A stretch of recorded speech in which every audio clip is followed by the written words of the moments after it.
Assalamualaikum warahmatullahi wabarakatuh. Waalaikumsalam warahmatullahi wabarakatuh. Alhamdulillah, alhamdulillah hamdan yuafi ni'amahu wa yukafi mazida. Ya Rabbana lakal hamdu kama yanbaghi li jalali wajhikal karim wa 'azimi sultanik. Asyhadu an la ilaha illallah wa la syarika lahu, asyhadu anna Muhammadan 'abduhu wa rasuluhu la nabiyya ba'da, amma ba'd. Yang kami hormati selaku Bapak dosen mata kuliah Aswaja, beliau Al-Ustaz Abdullah Iza MPDI, dan tidak lupa juga teman-teman seperjuangan kelas Al-Jazuli yang berbahagia. Alhamdulillah pada siang hari ini kita bisa melaksanakan kuliah secara tatap muka maupun secara tidak tatap muka, dalam artian di dalam ranah Zoom, yang mana semua ini mengharapkan ridha Allah Subhanahu wa taala. Dua kalinya salawat dan salam senantiasa terlimpahkan suri tauladan Rasulullah Muhammad sallallahu alaihi wasallam. Ketiga kalinya di sini, pada kesempatan kali ini saya akan mempresentasikan makalah dengan judul Tradisi Aswaja dalam Perspektif Filsafat Keraton. Teman-teman yang berbahagia, tradisi Aswaja. Di sini di dalam penjelasan ini ada sebuah tradisi Aswaja, yakni pemakaman dan azan ketika bayi lahir.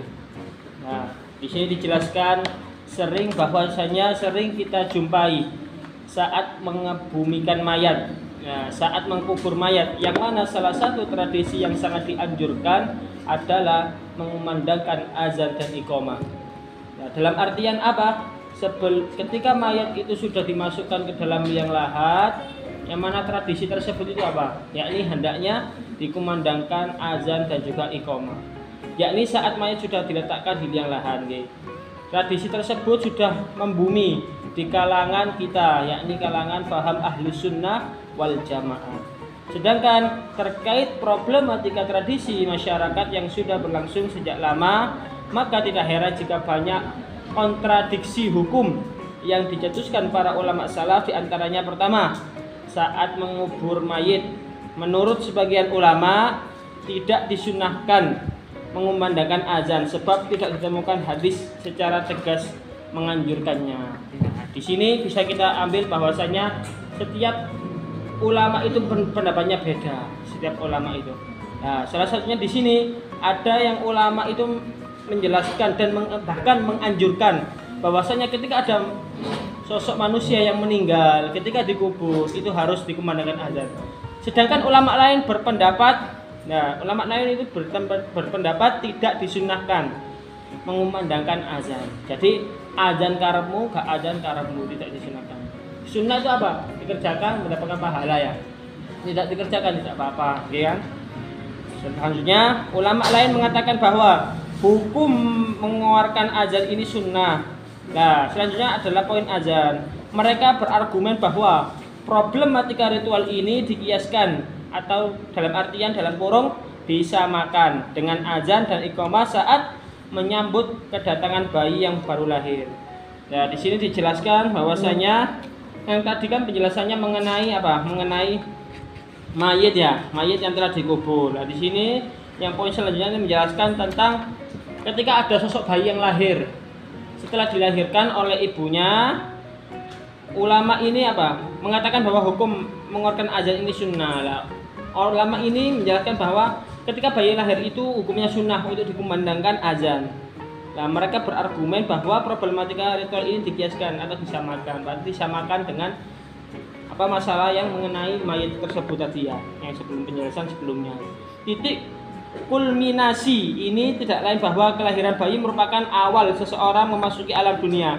Sedangkan kematian merupakan situasi di mana seseorang akan meninggal dunia. Lah, kenapa di sini kok ketika bayi lahir itu kok harus diazan, kumandangkan azan, sedangkan ketika sudah meninggal kok harus dikumandangkan azan? Lah, yang pertama, ketika bayi lahir, kenapa kok dikumandangkan azan? Karena apa? Kita itu mengenalkan kepada anak turun kita ya. Dalam artian orang tua tersebut mengenalkan bahwasanya apa? Adanya Allah Subhanahu wa taala, yang mana Allah lah yang menciptakan makhluk-makhluknya tersebut.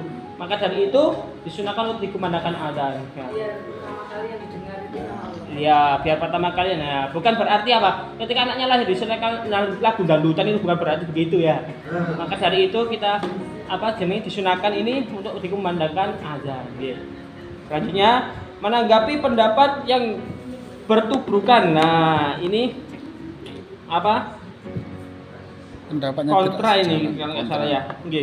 Bertubrukan di atas. Nah, ini Sayyid Al-Alawi Al-Maliki dalam kitab Majmu' Fatawi Rasail mengkolaborasikan dua pendapat yang tradisi ini. Nah, beliau Sayyid Alawi mengutip argumen Al-Asbahi yang menganggap pendapat kedua tersebut sebagai pendapat yang lemah. Pendapat tersebut dianggap oleh Sayyid Alawi ini yang mana telah dikutip dalam argumen Al-Ashabi adalah sebuah pendapat yang lemah. Sebab ketentuan waktu disunahkannya adzan bersifat taufiki, yakni telah ditetapkan oleh syarak, sedangkan perumpamaan yang mereka lontarkan merupakan argumentasi kias yang lemah, tidak bisa dijadikan dalil. Nah, di sini ada pendapat lagi dari Imam Alawi Al-Maliki. Namun bukan berarti, nah ini dalam konteks selanjutnya, bukan berarti ritual ini dilarang oleh agama, bukan berarti begitu ya. Sebab, ini sebabnya mengumandangkan adzan dan iqamah merupakan salah satu media zikir yang di dalamnya termuat untaian kalimat talbiyah. Tambah lagi apa? Thayyibah. Tambah lagi jika diteropong lewat kapabilitas ruang lingkup menggunakan zikir secara universal, maka substansi aktual sangat dianjurkan dalam kondisi dan situasi kapanpun. Seperti yang tergambar dalam firman Allah Subhanahu wa taala dalam Al-Imran, yang artinya yaitu orang-orang yang mengingat Allah sambil berdiri atau duduk atau dalam keadaan berbaring. Nah, sama saja dengan apa? Kembali lagi kepada yang saya bicarakan tadi awal. Jadi intinya pada semuanya itu intinya mengingatkan akan keesaan Allah Subhanahu wa taala. Maka jelaslah bahwa ritual mengumandangkan adzan saat mayat diletakkan di tempat tidur sebenarnya bukan tradisi kuno, bukan tradisi kuno yang dilarang agama. Agama tidak melarang. Lebih dari itu, bahkan anjuran mengumandangkan adzan sangat disunahkan oleh para ulama klasik aswaja. Bahkan ulama klasik aswaja itu menghukumi sebagai sunnah, ya, sunnah, sangat disunahkan bahkan, sangat. Bukan karena substansi adzan ini diumpamakan dengan ritual pengeluaran. Dalam artinya pengeluaran apa? Dikowarno, jangan dituduh-tuduhno lah, ya dalam bahasa Jawanya. Adzan yang saat menyambut kelahiran bayi, tapi hal ini tidaklah lain karena ekstensi ritual adzan sebenarnya merupakan salah satu metodologi media zikir kepada Allah Subhanahu wa taala yang boleh diaktualkan dalam berbagai situasi dan kondisi apapun. Nah, jadi itu tidak, di sini itu yang dimaksud itu tidak harus adanya kelahiran bayi, adanya orang meninggal, tidak. Bahkan kita sholat 5 waktu pun sebelumnya ada adzan di dalam mushola ataupun masjid. Selanjutnya yang poin B, tradisi aswaja tahlil. Nah, ini tahlil. Tahlil ini memang tradisi aswaja yang mana dalam lingkup Nahdliyah, ya, NU.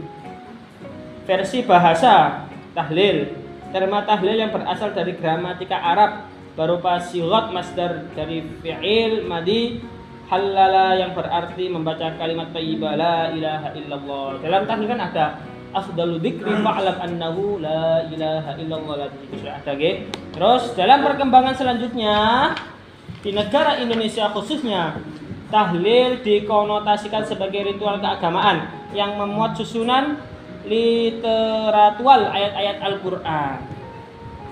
Dikonotasikan. Yang dimaksud dikonotasikan ini adalah termasuk salah satu tahlil tersebut itu memuat beberapa ayat di dalam Al-Qur'an. Kita ada Al-Ikhlas, Al-Falaq, An-Nas, bahkan Al-Baqarah pun juga masuk, nggih. Tahlil biasanya dibaca saat berziarah ke kuburan. Nah, ini biasanya kalau panjenengan pernah ziarah pastikan yang dibaca adalah tahlil, walaupun terkadang juga tidak tahlil atau bisa membaca yasin saja, nggih. Terus meski demikian kita perlu mengetahui secara konkret problematika tahlil ini, baik dari sejarah penyusunan, hukum membacanya ataupun tendensi pengambilan hukumnya. Mengingat begitu maraknya berbagai komunitas muslim yang berasumsi ya bahwa tahlil termasuk bid'ah. Lah itu dari seberang itu ya, orang seberang itu nggak tahu orang mana ya. Kok non NU kita dan berbuat dosa yang menyebabkan kekufuran. Hukum tahlil diperlukan berbagai tinjauan mengenai permasalahan tahlil. Tahlil seperti hukum membaca zikir, memintakan ampun bagi orang-orang setelah meninggal. Tahlil ini sebenarnya teman-teman, tahlil ini mendoakan ahli kubur kita yang telah mendahului kita dalam artian dan kalau meninggal ya, meninggalkan kita semua, baik itu orang tua, sanak famili, kerabat maupun yang lainnya. Coba dimatikan itu mikrofonnya, nggih. Membaca Al-Quran dan zikir, membaca Al-Quran sangat dianjurkan agama. Dengan membacanya hati seorang menjadi tenang. Pernyataan ini langsung saja, pernyataan ini bertendensi pada sanad tahlil yang diterima beberapa ulama dari Syekh Yasin Al-Fadadi Al-Maliki dengan rangkaian sanad sampai Imam Barzanji. Ya, membaca yang terakhir membaca kitab-kitab Maulid lah, pembaca kitab Maulid seperti Barzanji lah. Ini kebetulan dengan momentum Maulid Nabi. Ya, biasanya itu bahkan warga-warga selain Nahdliyah juga membaca apa?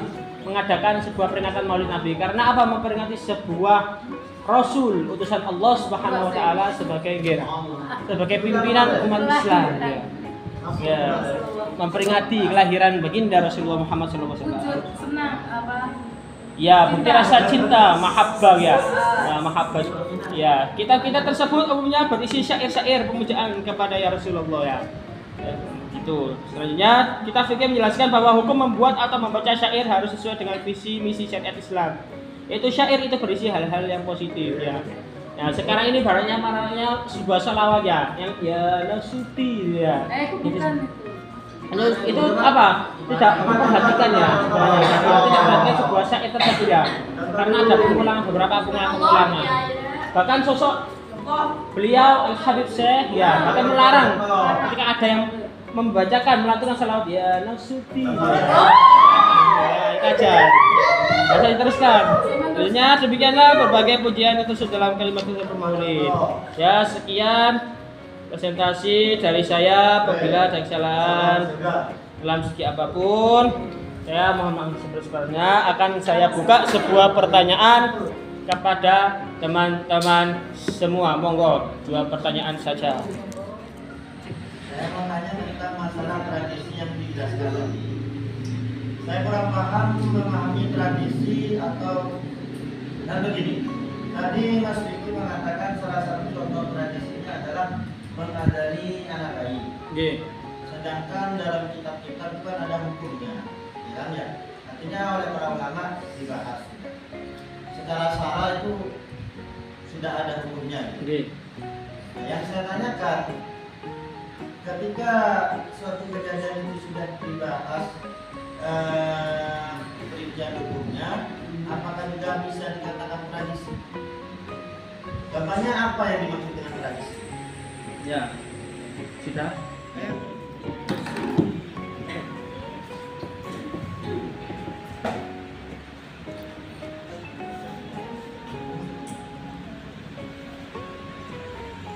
Ya.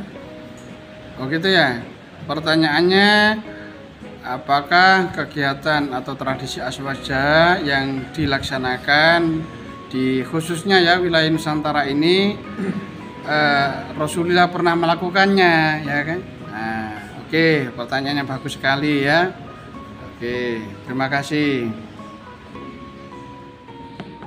Ya sudah. Ya, baiklah, demikianlah presentasi yang dapat disampaikan dan 2 pertanyaan sudah diajukan.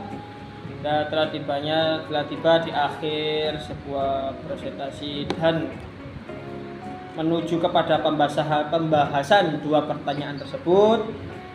Sekian, saya tutup. Kurang lebihnya saya mohon maaf yang sebesar-besarnya. Astaghfirullah min qaulin bila amalin laqad nasabtu bihi naslan lili au bi nastaghfirukum haqqan istighfar. Billahi taufiq wal hidayah wa ridhal inayah ila liqa ma'assalama. Assalamu alaikum warahmatullahi wabarakatuh.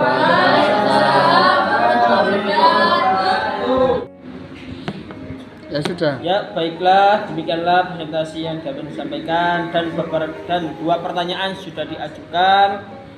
Dan telah tiba di akhir sebuah presentasi dan menuju kepada pembahasan dua pertanyaan tersebut.